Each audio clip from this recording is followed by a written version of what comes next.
This episode of the Crackcast is brought to you by our friends at BigDoor24.pl. It's a new service that not only matches expats with local property experts who speak their language, but it gives you cash-back discounts on successful credit applications. So go to BigDoor24.pl, that's BigDoor24.pl. Find out all the information you need to get the mortgage you want. Again, BigDoor24.pl. Make sure you use the special promo code CRACKCAST to get a great cash-back offer. And now, on with the show.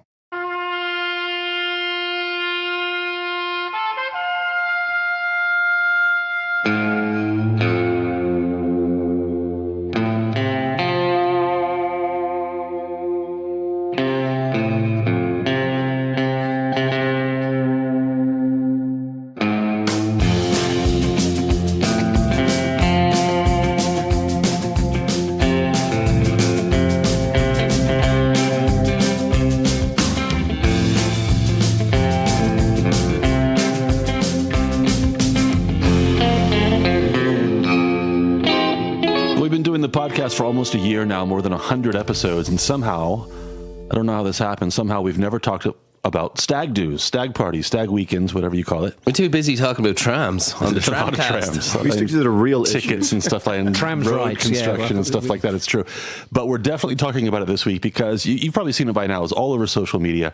Last week, this group of guys, probably British, I don't think their identities have been established yet, but they're probably British. They hired a horse-drawn carriage in the main square.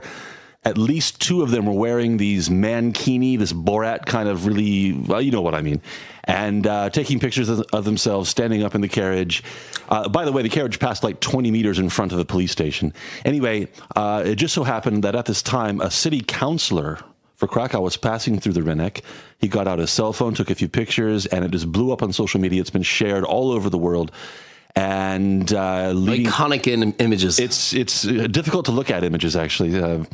Yeah, make you go blinder. So the police are involved now. The prosecutors involved now. They're trying to establish the identity of these guys. Even the driver of the carriage is in trouble. So let's talk about this, guys. First of all, let's back up just a little bit. Again, we've never talked about stag do's. Let's talk about it now. What do you think about Krakow as a stag do destination? What does it do to the city? Can I start? Go ahead. We can all sit back now. We'll go on holiday. I'm going to start with a structural flaw in Krakow's drinking infrastructure. Ooh, deep water here. The bars are quite small in Krakow in general. They're quite tight, like cellar bars, quirky little bars up the passages. That sounds a bit wrong, but you know what I mean? Yeah, the little alleyway things there. Yeah. So a stag party needs a large bar where its obnoxiousness won't be quite as noticeable. The more people are in there, 300, 400, 500 people, the less you notice during the general hubbub of conversation that someone's being really loud. But in Krakow, they particularly are irritating. If you're in a bar and it's nice and quiet, you're all chatting away. We've all been there. 25 guys from Bristol walk through the door. So wait, are you starting the conversation off about stags by criticizing Krakow? Yeah, what are I'm you just doing? saying in other cities it's not as big a problem because there's lots of places that stag parties can go and drink and they won't really be bothering anybody, So the places here are smaller, so when they come in, they take over the place, basically. Yeah, it's really noticeable. You're sitting here having fun with your friends and, if any larger group walks in, you can feel their presence right away. But when we talk about stags, who generally are quite noticeable and minimum 5 or 10 people coming in, they take over the whole place. They completely kill the atmosphere. They completely switch around the way that things are going down. Panic looked on barman's faces as they attempt to pour more beer than they've ever done in a whole night in 10 minutes. Okay, it has to be said, we're going to pick on the British and to a lesser extent the Irish. But just to make this clear, I very much like British people, Irish people. We're talking about a tiny minority. Yes, we all have British friends. But the stag do's are more often than not British and Irish. And these guys in these pictures we're talking about are almost certainly British. Josh, let's put you on the defensive here. You have to explain your entire nation. Why is this such a British thing? That's not an easy. I have no idea. Why Actually. can't you just hold your piss properly? That's a question we always have. Well, I don't know, but I don't think it's that because generally these kind of people. Most of them really can hold a lot of piss. I mean, the problem is that they pour in a lot of piss and they start as soon as they get off the plane and Well, Being able to handle a good hard drink is about kind of pacing yourself as well, knowing what your limits are. You know, getting drunk, but not getting fall about the place drunk. Having a laugh, but not like taking over a bar. Well, that's what but that's what you do when you're at home, isn't it? When you're in somebody else's place, then you know, and it's a once in a lifetime occasion because your best friend's getting married. Then. You know, all notions of kind of, wouldn't it be a good idea to behave nicely so people like Do you us? think there's some psychology at work here, Josh? It seems to me that there's something kind of latent in maybe the British character that needs a release. And when they physically travel to another country, they feel like they're living a different life. Sorry, a different universe. Are you trying to start a fight here? No, not at all. Like I said, like most British people, but it is a British thing. Again, to a lesser extent, Irish. Are you starting something? They want to fuck off. The worst thing is, So wait. Let me finish my point. Let me finish my point. So I think you don't make the most you convincing get on a Danny. plane. You get on a plane. 2 hours later, you get off the plane, and you can do things and act in a way you would never act at home. And again, it's just kind of a release. And you know, we all need a release, but there's something about the British character it seems that needs it more than others. So is there anything to this? Yeah. Don't. Fill it like that. He's going to throw something at me in just a second here. Well, there might be, but I might be unaware of it. Tell our listeners more about the actual story, about about the horse and carriage, about the investigation into. Well, like I said, rather than like kind I of said, like they picking on hired, the British once again. The story kind of starts in the Rynek because that's where the photos start, and the graphics is really what made the story because they're so eye-catching or eye-burning or whatever they are. And they hired this carriage to take them around the Rynek. What happened after that is unclear, but the police are involved because, again, as I said, the person who took the pictures is a city councillor of some type. So apparently he or she has some kind of connections or influence or ability to make this a priority for the police. They're trying to establish the identity of the guys. Maybe by the time we air this episode, it'll be established, but right now we don't know. And even the woman who was cab driver, the driver of the carriage, she's in trouble and faces potentially losing the license because, of course, they're licensed to operate in the Rynek. Severe or justice, or what do you think about this woman? Again, losing her livelihood because she picked up these assholes and took them around the Rynek. Well, one of the prerequisites for getting that license is signing an agreement with the city, which basically means you'll try to maintain the image of the city. Yeah. You won't pick up any drunk people, offensive people acting indecently, et cetera, et cetera, et cetera. And, drunk English guys riding around with their stuff almost basically hanging out kind of, checks a few of those boxes right there. So she's definitely going to be racked over the coals for that. Dave? Nothing to say? Oh, and I just wanted to mention one thing. I showed my wife photos of this incident, and she was basically kind of on the side of like, well, if they had something to flaunt, if they were good-looking guys, maybe they could get away with it. They shouldn't get away with it, according to her. It was like... Oh, so sexist.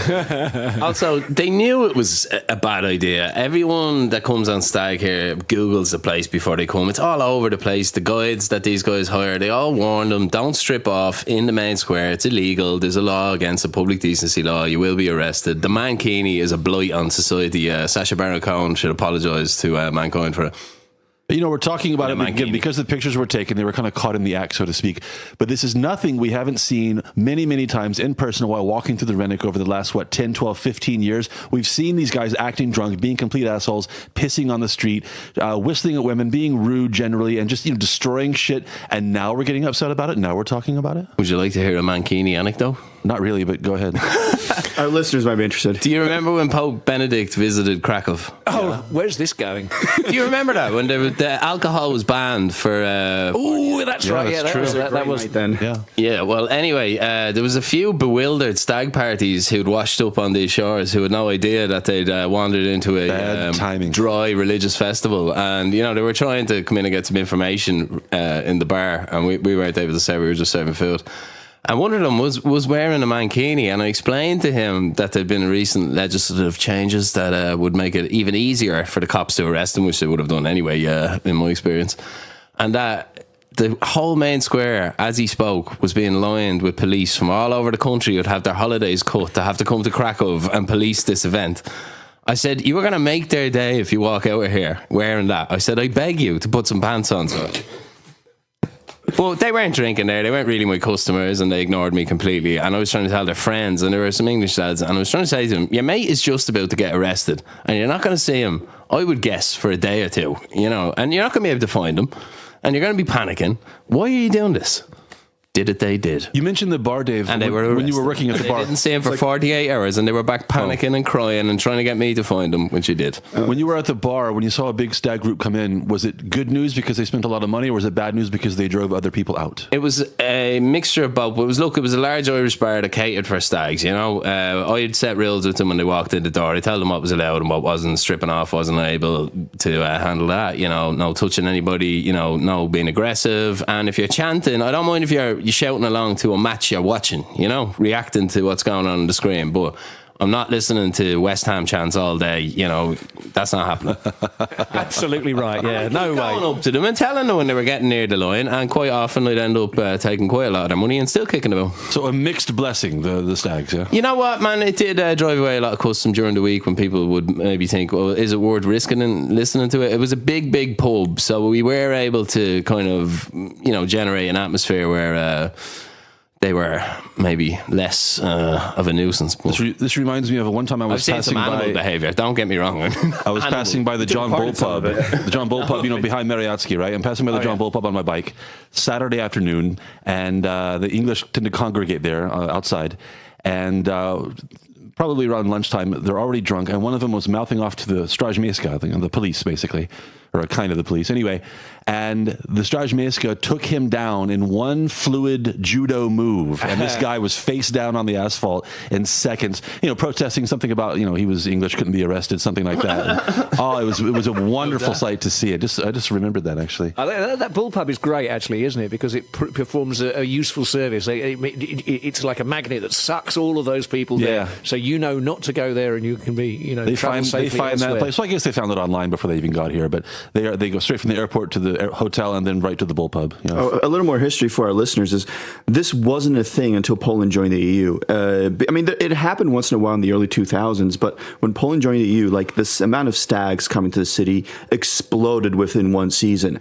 And at first, bars and clubs loved it. You know, you got rich English guys, British guys walking in and, you know, spending, you know, the equivalent of hundreds of pounds all at once. Mm-hmm. So at first, you know, everybody was happy. Everybody wanted to jump in on this. But within like a year, you'd walk up to a bar, to a club, and just be a big sign there saying no stags allowed.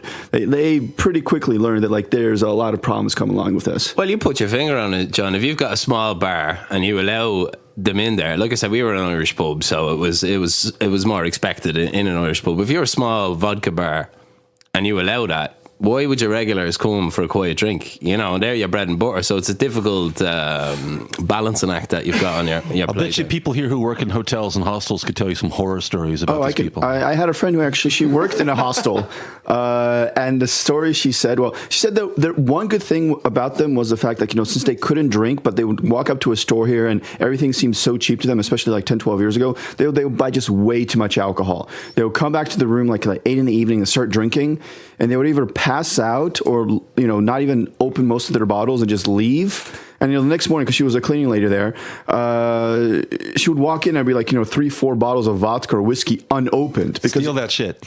No, they were gone. They'd flown back. No. You know, they couldn't take that with them in their carry-on. Thank you. And, you know, they're not going to force themselves to drink it, you know, because they were already basically unconscious anyway. So there was a few bottles always left over.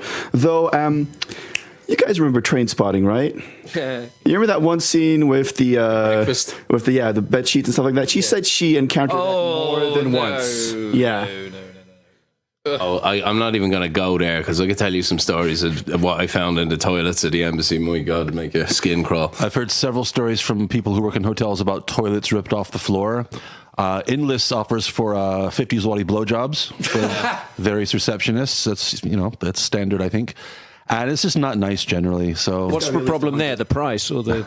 Oh, harsh. Mike? I think, sorry, I just interrupted. I think it's fair to say for anyone who's not aware of this topic intimately that Krakowians hate stag parties. And it ties into our whole thing about the strip clubs. That's been allowed to happen because the cops, I think, people don't care about the safety and welfare. People getting ripped off. Yeah. I mean, the truth is, Krakow has had a nightlife scene here for forever, basically, and it was always more of a student nightlife scene and like a bohemian thing for years. Then the mid 2000s things really started to switch. You all of a sudden got these more international style clubs and stags coming, which kind of killed off the bohemian kind of like artsy sit back, drink your artisan wine kind of nightlife. It just didn't really gel very well with like these guys walking up and having 20 beers all at once at 10 in the evening, dressed as naked Smurfs or something like that.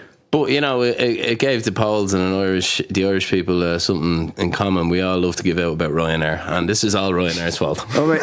Well, that's everything. Like John, you were talking about like how they would fly here and release once they got here. No, but usually on their plane, on the flight, they already start ordering their beers. Or they get refused boarding passes in London or wherever because they're already drunk sometimes. It is true though. Ryanair opened up so many routes from the UK, Ireland into Poland. That was just crazy. Like, I mean, people were exploring. They were seeing what was going on, and having. Well, Josh, isn't it true that one big night out in London, maybe dinner, taxi, cigarettes, and drinks, the price of one big night out in London is roughly comparable to a weekend in Krakow?